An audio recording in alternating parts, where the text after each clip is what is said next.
pues vamos a continuar, como ya anunció Víctor, el estudio que estamos llevando desde la semana pasada, creo que es el nuevo nacimiento explicado. El tema es muy importante, hermanos, es fundamental en la vida de la iglesia y de cualquier persona, porque desafortunadamente aún en el medio cristiano hay algunos hermanos, suponemos, ¿verdad?, que no entienden el tema, o algunos que piensan que son hermanos o cristianos porque un día fueron a la iglesia, les gustó y se sintieron bonito o algo, pero no entienden bien el fondo, realmente lo que la Biblia enseña del tema. Y es lo que estamos ahora repasando.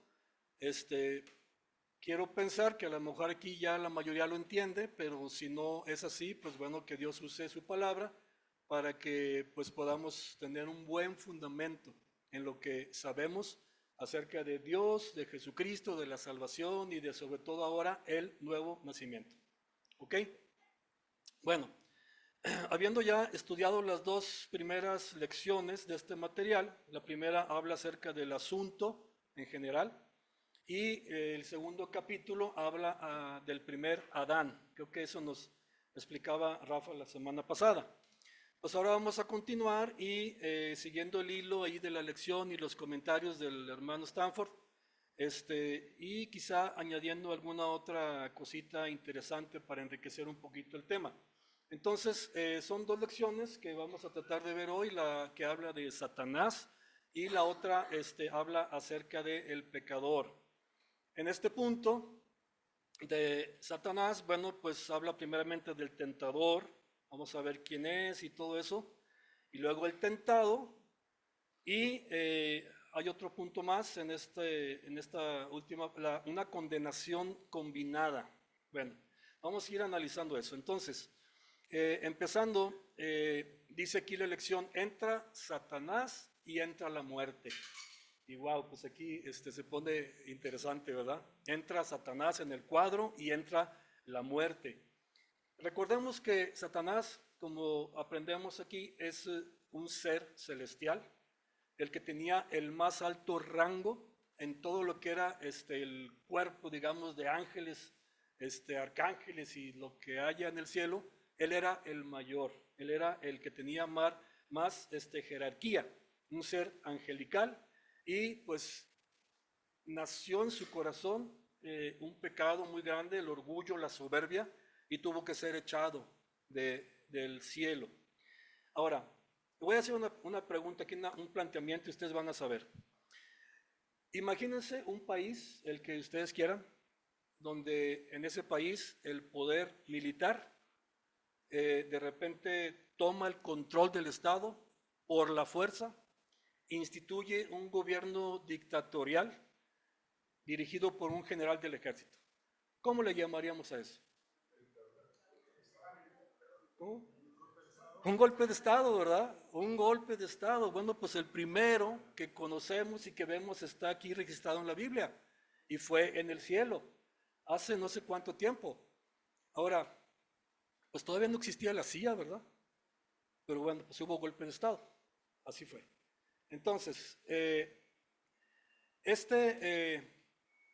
Satanás nació en su corazón ese deseo de tomar el lugar de Dios, ese pecado, de tomar el trono. Entonces, por esa causa tuvo que ser condenado y junto a sus seguidores, porque esto es interesante, él no estaba solo, sino que una gran parte de los ángeles o siervos de Dios siguieron a Satanás en esa rebelión. Entonces todos han sido condenados. Ahora, toda esta información, pues hay varias partes dispersas ahí por la escritura, por toda la Biblia, pero hoy vamos a enfocarnos en una parte donde lo dice un poquito más claro y más sintetizado. Es en el libro del profeta Isaías, si quieren buscar ahí en el capítulo 14, Isaías 14. Y ya que estén ahí, vayan al versículo 12, Isaías 14, 12. Vamos a ver esta historia ahí, cómo lo pone el profeta, y es interesante analizar eso. ¿Lo tienen ahí? Isaías 14, 12. Dice, ¿cómo caíste del cielo, oh lucero, hijo de la mañana? Cortado fuiste por tierra. hijo de la mañana, ¿verdad? Así dice. Cortado fuiste por tierra, tú que debilitabas a las naciones. Tú que decías en tu corazón, subiré al cielo en lo alto junto a las estrellas de Dios, levantaré mi trono y en el monte del testimonio me sentaré y a los lados del norte, sobre las alturas de las nubes subiré y seré semejante al Altísimo. Ahí está lo que nació en el corazón de este ser malvado y dijo, yo voy a hacer el golpe de estado y voy a ponerme ahí, ¿verdad? Dice el versículo 15, mas tú derribado eres hasta el Seol, a los lados del abismo, fue destituido de su lugar y echado, ¿verdad?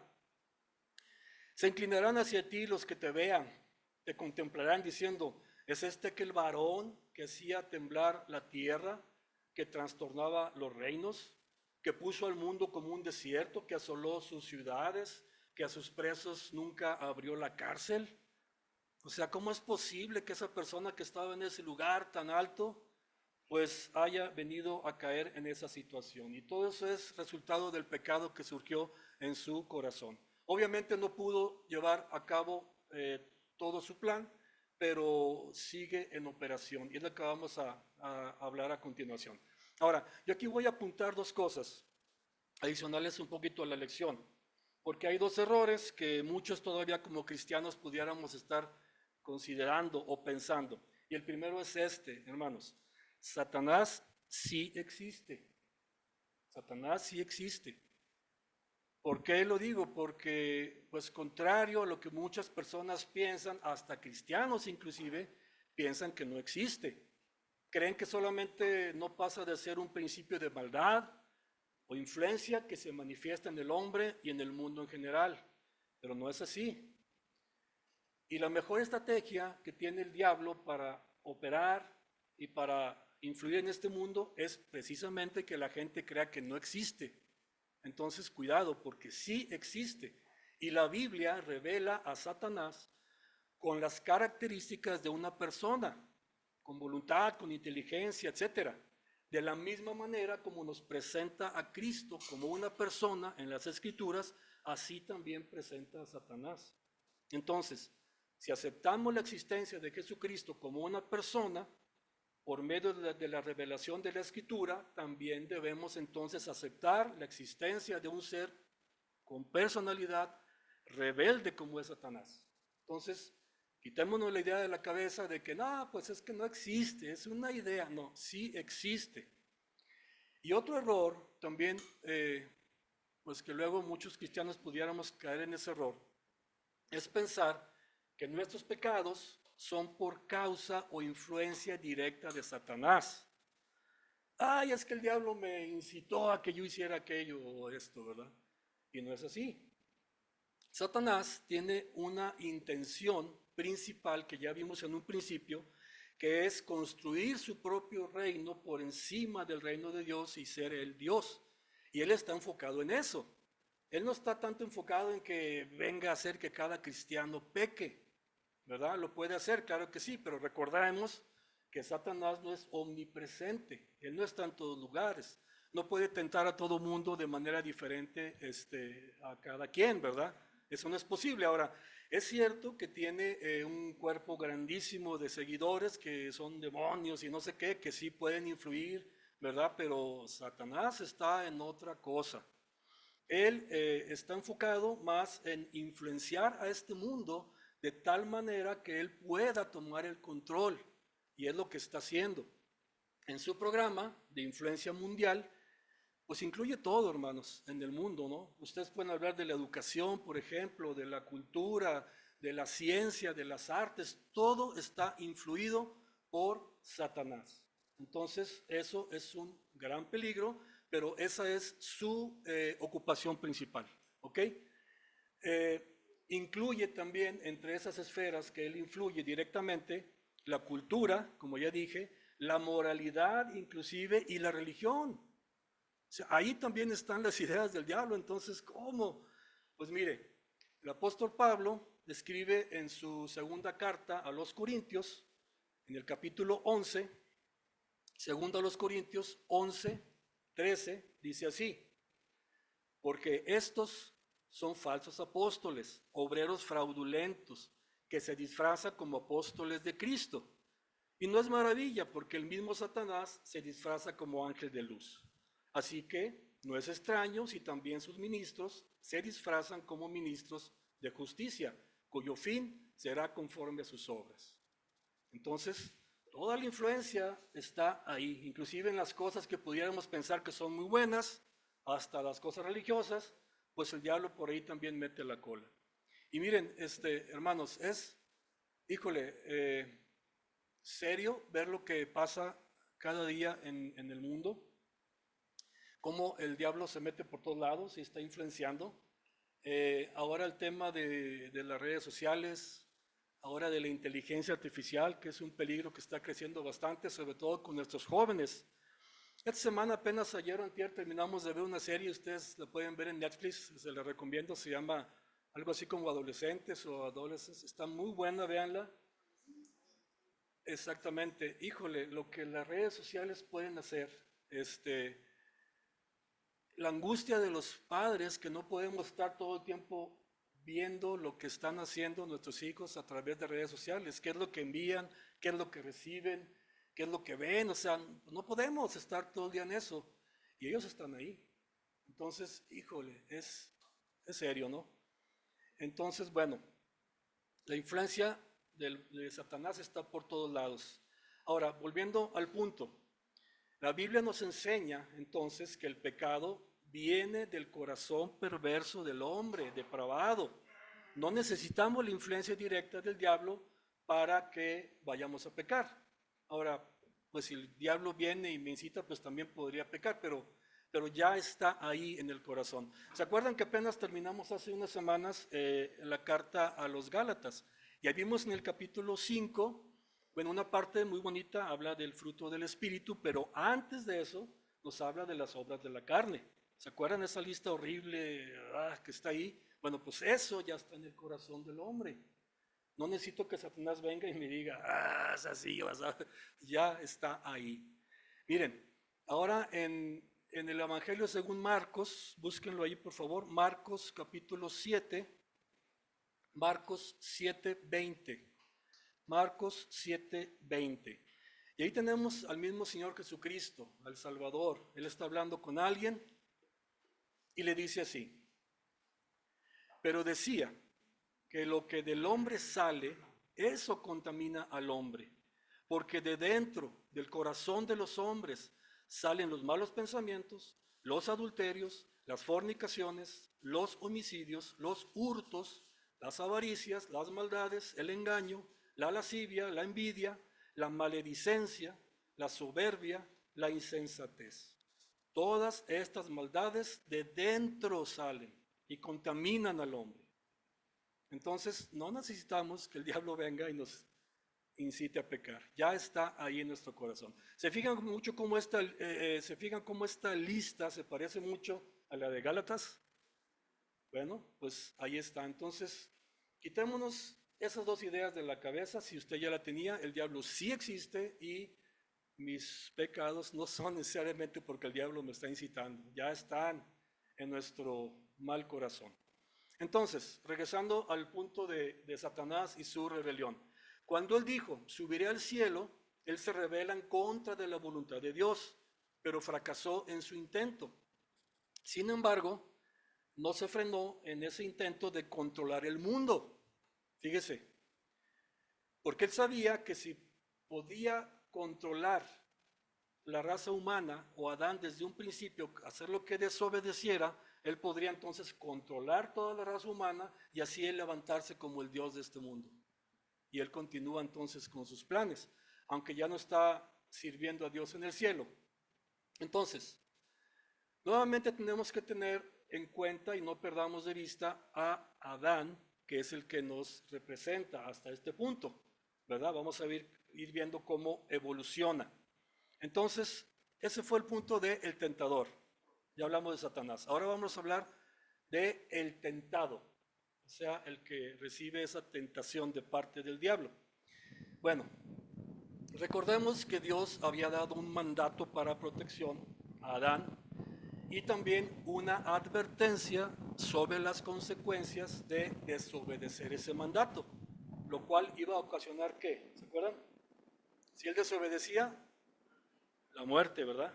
Bueno, ese fue el mandato y la advertencia. Eso lo leemos en Génesis capítulo 2. Lo hemos leído muchas veces, pero vamos a pasar otra vez ahí. Génesis capítulo 2, versículo 16 y 17. Génesis 2, 16, 17. Lo cito, dice, y mandó Jehová Dios al hombre, ahí está el mandato, de todo árbol del huerto podrás comer, mas del árbol de la ciencia del bien y del mal no comerás. Aquí viene la advertencia, porque el día que del comieres, ciertamente morirás. Está claro y sencillo, ¿verdad? Bueno, Adán y Eva fueron tentados por Satanás para que comieran de ese fruto o de ese árbol de la ciencia del bien y del mal. Y eso fue exactamente lo que hicieron. Escogieron el camino de Satanás en contra de la voluntad expresa de Dios. Y eso fue un pecado. ¿Recuerdan aquella película que tiene varios años, ¿no? Donde alguien le ofrece a alguien la pastillita azul, la pastillita roja, ¿verdad? ¿Se acuerdan de la Matrix? Bueno, pues aquí escogieron la equivocada, ¿no? Y van en contra de la voluntad de Dios, porque Dios le dijo, salud, Dios le dijo, el día que de él comieres ciertamente morirás. Y el diablo viene y dice, no, no vas a morir, sino que tú vas a ver el bien y el mal y vas a ser como Dios. Y ellos le creyeron al diablo y no a Dios. Entonces ahí viene un pecado. Y esto produjo, como Dios lo había advertido, una muerte, en este caso espiritual, la cual los separó de él, de Dios, quien es la fuente de vida. Entonces, años más adelante, pues ya mueren también físicamente. Ese es el resultado final de la muerte espiritual, una muerte física. Entonces, imaginemos que Dios es ese árbol, vamos a ponerlo así, frondoso, con mucho fruto, bien enraizado, y ahí estaba también Adán. Entonces, a causa de su pecado, es como si se arranca una rama de ese árbol y se deja por allá. ¿Qué pasa? A lo mejor esa rama la vamos a ver todavía 2 o 3 días, pues todavía con unas hojas verdes, tal vez un poquito de fruto, pero no va a pasar mucho tiempo en que se va a secar, ¿verdad? Porque ya no está adherida al árbol, que es la fuente de la vida, de donde viene esa nutrientes de la raíz, etcétera.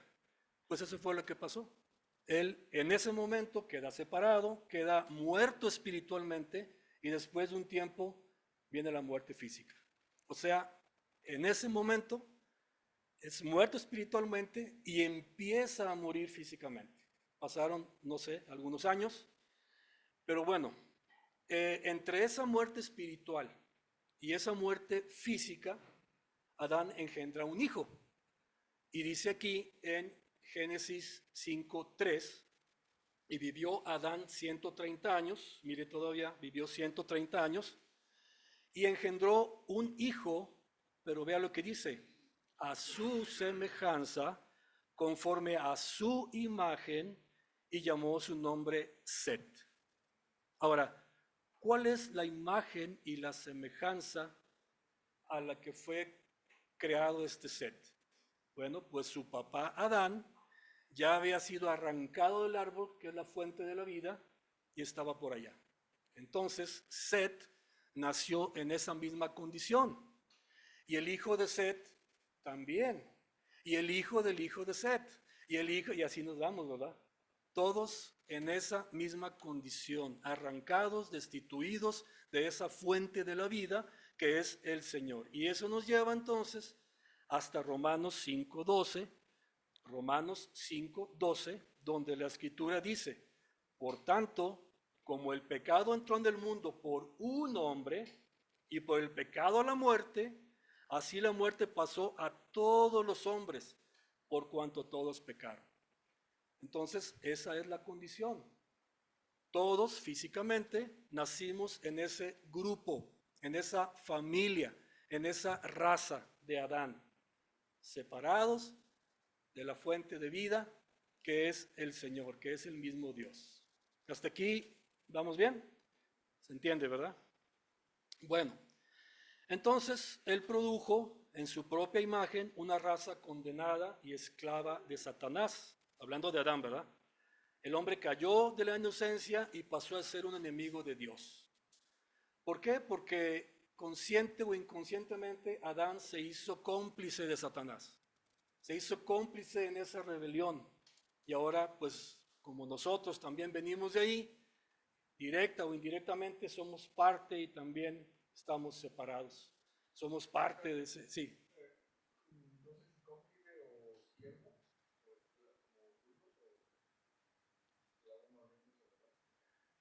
Pues sí, también. Claro que sí. O sea, esclavos del pecado, correcto. Correcto, sí. Somos esclavos por seguir consciente o inconscientemente esa misma línea. Entonces, ver al pecador Adán es vernos a nosotros mismos al momento del nacimiento. No perdamos a esa persona porque hagan de cuenta que es lo mismo, somos lo mismo. Usted nació en este mundo poseyendo una naturaleza pecaminosa, la cual heredó de una fuente caída, una fuente separada. Usted nació pecador y por ende espiritualmente muerto también. La muerte espiritual produce una eterna separación de Dios. Eso es lo que se llama entonces el infierno, separados de Dios en la eternidad. Entonces, ya leímos Romanos 5:12, como el pecado entró en el mundo por un hombre, la muerte pasó a todos y todos hemos pecado. ¿Por qué? Porque venimos de esa misma fuente. Ese es el punto importante. Ahora, en Romanos 5:18 dice también que ese pecado trae una paga, trae una, ¿qué sería? Pues sí, una paga. Dice, así que como por la transgresión de uno vino la condenación a todos los hombres, de la misma manera, por la justicia de uno vino a todos los hombres la justificación de vida. Este versículo es interesante porque en la primera parte pues sí nos dice que todos estamos condenados, pero en la segunda parte nos da mucha esperanza porque ahí está escondido el Evangelio también. Así como por uno, todos fuimos hechos pecadores, a lo mejor sin deberla ni temerla, que vamos a ver que no es así, pero bueno, pues también por la obediencia de uno, sin que tengamos que haber hecho nada, vendrá la justificación y la salvación. Ahí está escondido también el Evangelio. Entonces, el siguiente punto aquí dice que hay una condenación combinada, o sea, una doble condenación. Vamos a ver. En verdad, usted está bajo una condenación dual o doble por el pecado de Adán y por los suyos propios. O sea, son dos, el pecado de Adán y también los que cada quien tenemos nuestros pecaditos o pecadotes guardados, ¿no?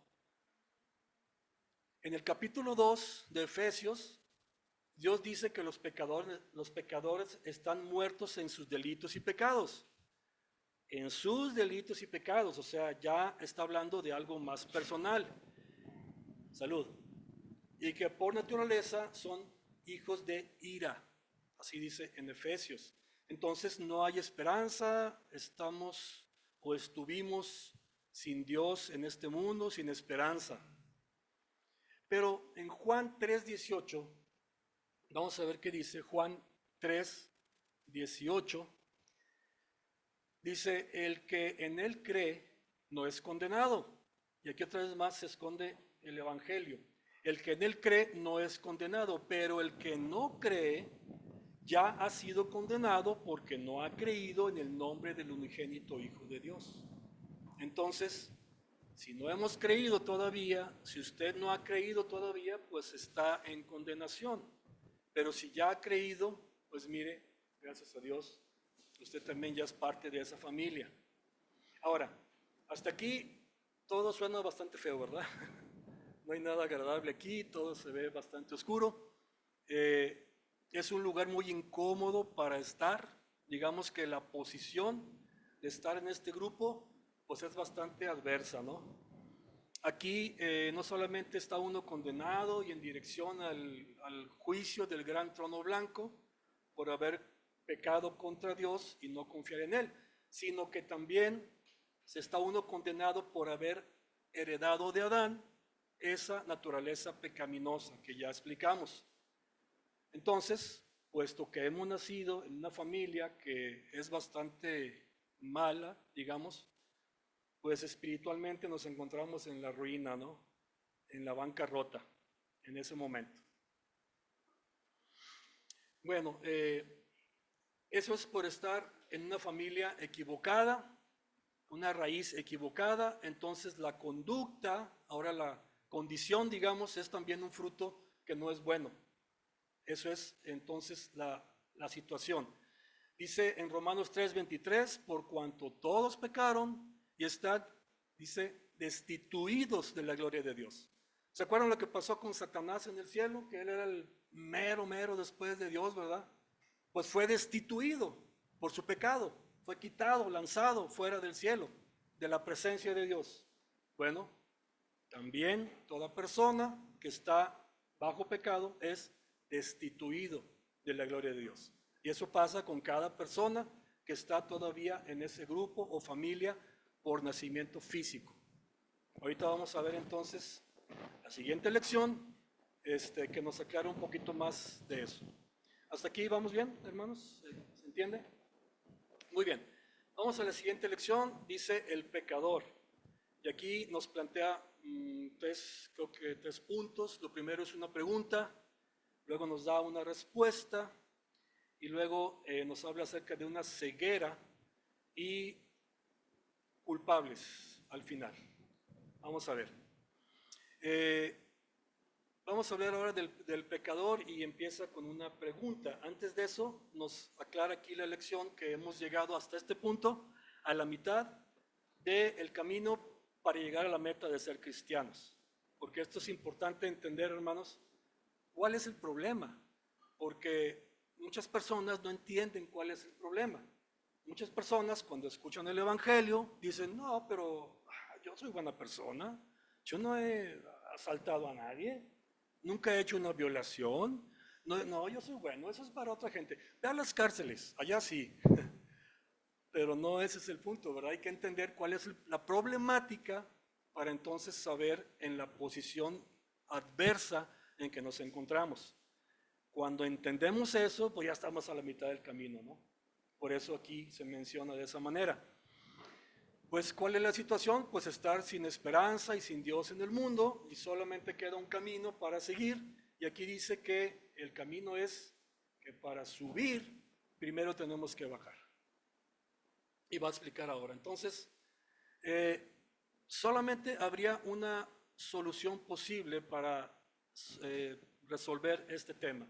Y sería entonces salir de ese grupo, familia o raza, como le quiera llamar, y cambiarnos a otra posición que sea mucho mejor que esa que está en condenación. ¿Ok? Prácticamente sería cambiar de familia. Pero ¿cómo se puede hacer eso? O sea, ¿cómo sería? Bueno, ¿cómo entramos en esta familia? Pues por nacer en esa familia. ¿Y cómo puedo entrar en esta otra? Pues por nacer en esta otra. Y uno dice, ¿cómo? O sea, nacer. Y esa es la pregunta, ¿cómo se puede hacer esto? Y eso es lo que se va a plantear a continuación. Y para eso vamos a ver una historia interesante en el Nuevo Testamento. Y preguntaba Rafa ayer que cuál texto sugería yo para que leyeran en casa antes de llegar hoy. Y yo le decía, pues yo creo que Juan 3, del 1 al 15. Sería porque aquí tenemos la respuesta y les voy a invitar a que abran ahí Juan capítulo 3, del 1 al 15.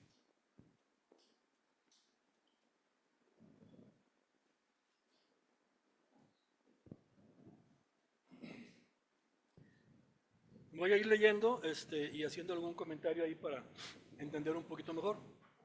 Dice que había un hombre de los fariseos que se llamaba Nicodemo, un principal entre los judíos. A lo mejor ya todos entendemos, pero voy a aclarar un poquito eso. Era un líder del pueblo religioso, una persona muy respetada, que conocía las escrituras, que enseñaba. Políticamente creo que también podría ser una persona muy respetada. y era parte de una secta que se llamaban los fariseos, que eran muy fundamentales y muy, etcétera, ¿no? Muy rígidos. Entonces dice el versículo 2 que Nicodemo vino a Jesús de noche y le dijo: Rabí, sabemos que has venido de Dios como maestro, porque nadie puede hacer estas señales que tú haces si no está Dios con él. Interesante lo que dice Nicodemo. Yo lo que veo aquí es que Nicodemo ya como que estaba empezando a ver algo interesante en Jesús. Ya yo pienso que había visto algunas señales y prodigios que él había hecho o había escuchado de él. Y él dijo: pues este es un maestro porque puede hacer algunas cosas sobrenaturales, y no podría ser si no estuviera Dios con él. Ya empezaba a ver algo, pero yo pienso que todavía estaba viendo algo borroso. ¿Por qué? Jesús le dice en el versículo 3, Jesús le dijo, respondió y le dijo: de cierto te digo que el que no naciere de nuevo no puede ver el reino de Dios. ¿Por qué le dice esto? Yo pienso que Nicodemo ya tenía una idea, pero no sabía que Jesucristo, que estaba enfrente de él, no nada más era un maestro, que Dios estaba con él, sino que era Dios enfrente de él, que era el mismo creador del universo y que era el Mesías esperado que estaba enfrente de él. Por eso Jesucristo le dice: de cierto te digo que el que no naciere de nuevo no puede ver el reino de Dios. Y me imagino la cara de Nicodemo, ¿no? ¿Qué? O sea, ¿qué es eso que me está diciendo, no? Pero entonces sigue aquí el comentario, la charla. Nicodemo le dijo: ¿cómo puede un hombre nacer siendo viejo? ¿Puede acaso entrar por segunda vez en el vientre de su madre y nacer? O sea, la pregunta que todos nos haríamos, ¿verdad? Pues ¿cómo que nacer de nuevo? O sea, eso está muy raro. Respondiendo Jesús: de cierto te digo, que el que no naciere de agua y del Espíritu no puede entrar en el reino de Dios. Aquí, pues hay varias interpretaciones, hay varias corrientes de pensar. Cuando dice el que no naciere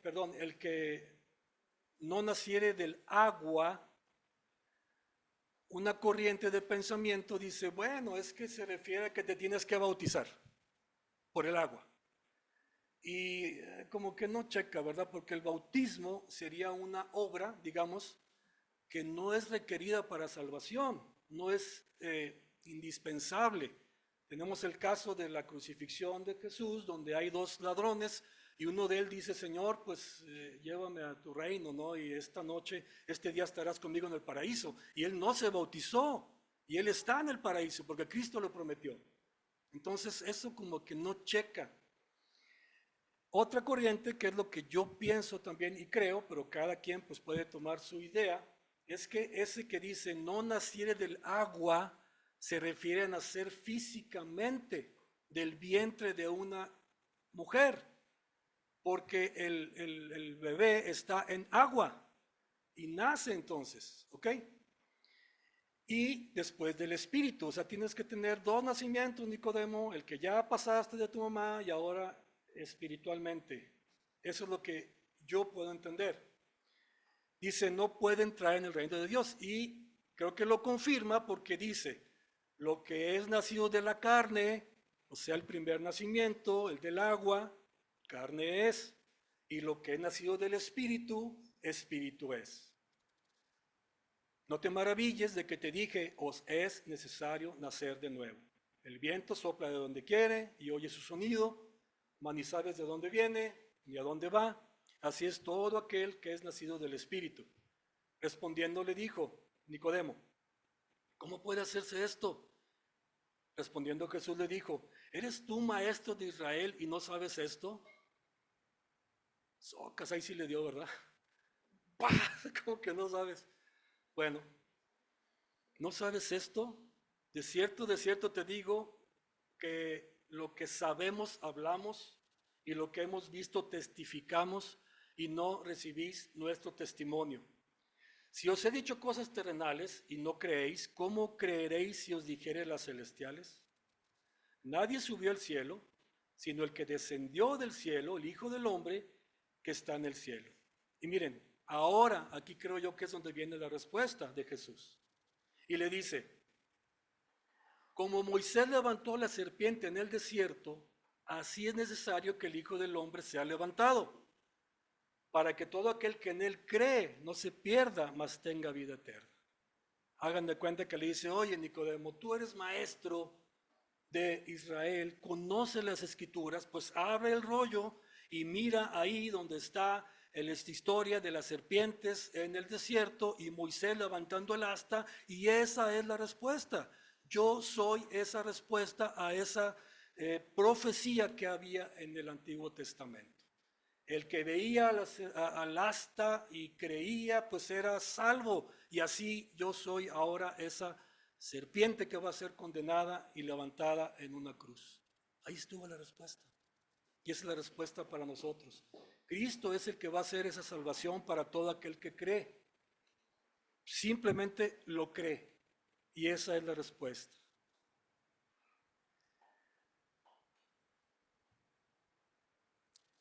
¿Por qué no se daba cuenta entonces en ese momento Nicodemo de lo que estaba sucediendo? ¿Por qué no pudo ver esto desde antes? Bueno, aquí la lección nos habla de una ceguera, de una ceguera. ¿Cómo es posible esto? Bueno, este hombre que era muy religioso, muy fundamental, si tú quieres, estaba completamente cegado porque todavía estaba en la familia equivocada, todavía en la familia de Adán. Todavía no entendía las cosas espirituales, que es lo que vamos a hablar ahora en esta porción. El apóstol Pablo, ya en el Nuevo Testamento, que también fue ciego en un momento porque él perseguía a la iglesia pensando que él hacía bien, que servía a Dios, un día le aparece Jesucristo y le dice, oye, ¿por qué me persigues? Dice, pues, ¿quién eres, verdad? Pues yo soy Jesús al que tú persigues. Entonces él recibe la vista, el Señor le abre sus ojos espiritualmente y él entonces puede ver la realidad. Estaba también cegado, siendo Pablo, otro de estos fariseos también muy religiosos, no podía ver a Jesús como Salvador y como Mesías hasta que le fue quitada la venda de los ojos. Dice aquí en la segunda a los Corintios de Pablo, segunda a los Corintios en el capítulo 4, si quiere búsquelo ahí, segunda a los Corintios 4, versículo 3. Segunda a los Corintios 4, 3 dice, pero si nuestro evangelio está encubierto, entre los que se pierden está encubierto. Note usted, hay un evangelio y no está a la vista de todos, en los cuales el Dios de este siglo cegó el entendimiento de los incrédulos. Ahora, de acuerdo a lo que hemos venido estudiando, ¿quién es el Dios de este siglo? ¿Quién es el que tomó el control desde un principio de Adán y sus descendientes para él levantarse en el mundo como el Dios? Satanás. El Dios de este siglo cegó el entendimiento de los incrédulos para que no les resplandezca la luz del Evangelio de la gloria de Cristo, la cual es la imagen de Dios. Hay una ceguera a todos niveles, digo yo, creo yo, porque el diablo así lo ha establecido. No permite que la gente y el mundo pueda ver la realidad. ¿Y cómo lo hace? Pues ya dijimos hace un rato, él tiene influencia en todo lo que pasa en el mundo, de tal manera que nos oculta la realidad. Para donde veamos está escondido a lo mejor, pero está la influencia del diablo, en la educación, en la cultura, en la religión inclusive, en todo. Entonces, pues no puedo ver la realidad porque todo es contrario a lo que dice la Escritura. Él ha cegado el entendimiento de la gente. Satanás conquistó a Adán y a la raza humana por medio del engaño, y así se convirtió en el archiusurpador, el Dios de este mundo y de la raza adámica. Él cegó la mente del hombre natural. ¿Cuál es un hombre natural? ¿Alguien? ¿Qué es un hombre natural? el que nace de Adán físicamente, el que nace del agua, del vientre de su madre, ese es un hombre natural. Bueno, ha introducido un antagonismo en el corazón que se opone a todo lo que es de Dios, con la meta de impedir que el hombre se vuelva hacia el Salvador. O sea, para donde tú veas, todo el mundo dice, ay, ¿cómo? Olvídate, ¿cómo que Dios? Pues, ¿qué te pasa? O sea, tú eres un fanático o qué, o sea, Dios no existe, ¿verdad? Y por todos lados se ve lo mismo, entonces uno llega a la conclusión de que, pues sí, pues Dios no existe, o sea, y todo eso que ya sabemos, ¿verdad?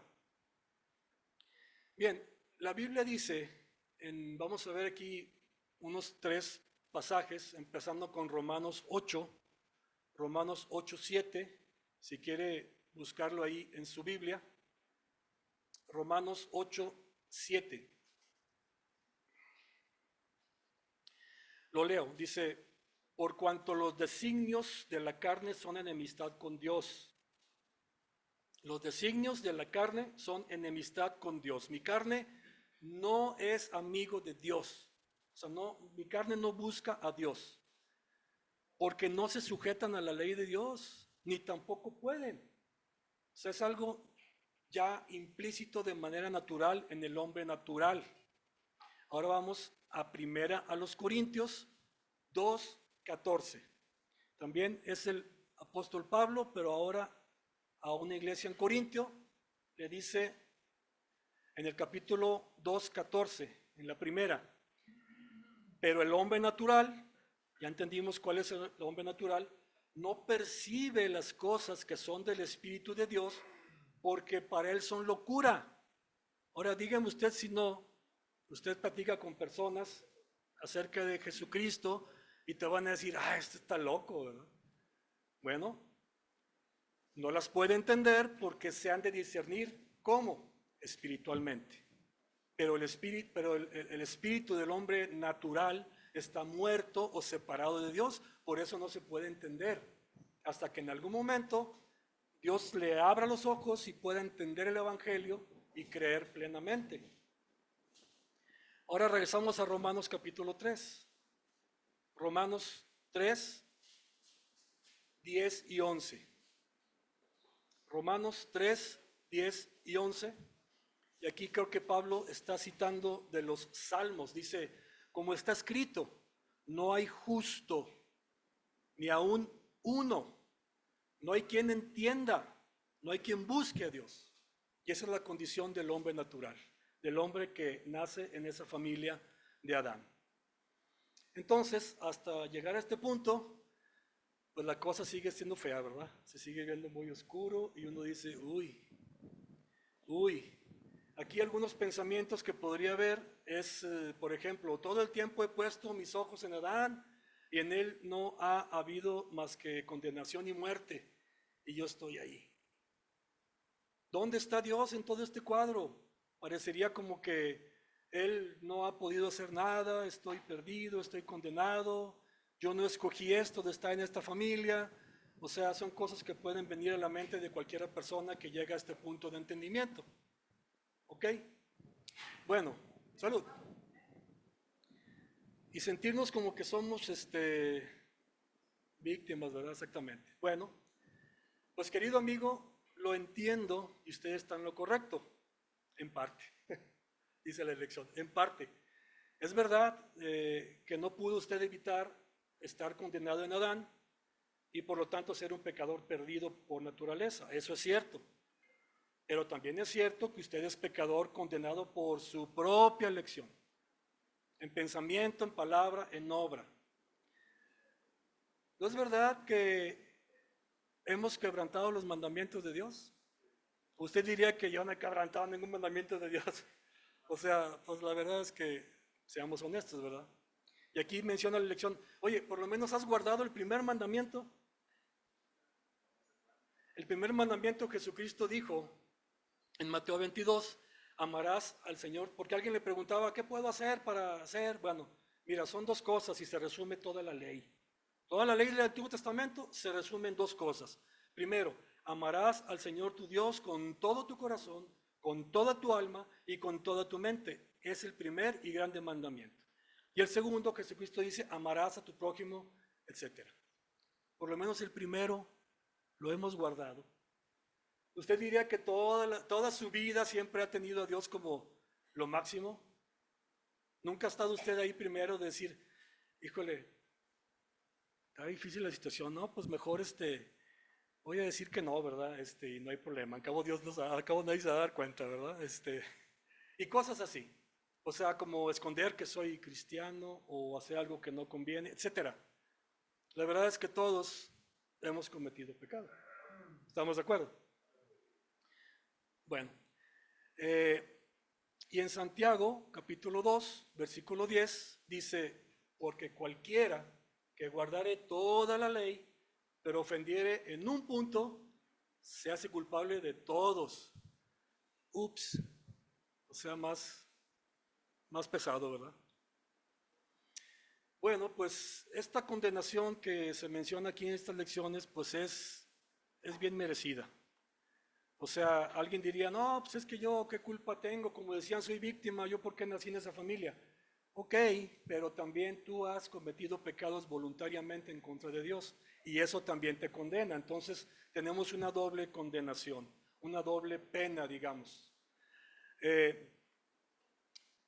Hay una cosa aquí interesante, la pena es bien merecida y eso es por causa de un corazón y de una voluntad que se centran en uno mismo. Nos centramos en nosotros mismos, como fue Satanás que dijo, no, yo le voy a plantar cara a Dios y yo voy a hacer mi propio reino y lo voy a quitar a Él. Y así hacemos nosotros cada día, muchas veces, con nuestras situaciones. Nos ponemos primero nosotros como rey sentado en ese trono, en lugar de que Dios esté ahí. Eso es lo que pasa. Y aquí Jeremías, profeta, en el 17:9, dice lo siguiente, engañoso es el corazón, más que todas las cosas, y perverso, ¿quién lo conocerá? Engañoso es el corazón, y si decimos, no, yo soy buena persona, no, yo no tengo, engañoso es el corazón. Entonces, vamos terminando. En lo que respecta a ser un pecador perdido, llegamos a ese punto, hermanos, por nosotros mismos, por nuestro propio pie. Por un lado, porque nacimos en una familia que ya estaba separada de Dios, y por otro, porque yo solito fui caminando a llegar a esa posición. Eso es la verdad. Entonces, como conclusión de esta lección, es mejor admitir delante de Dios, después de todo, que Él está en lo correcto y que yo estoy equivocado, que Él tiene la razón y que yo estoy mal. Las buenas nuevas son que Dios siempre ha estado en el cuadro todo el tiempo, buscándonos, persiguiéndonos y nos va a alcanzar. Entonces, Satanás nunca está más derrotado que cuando parece que tiene la victoria.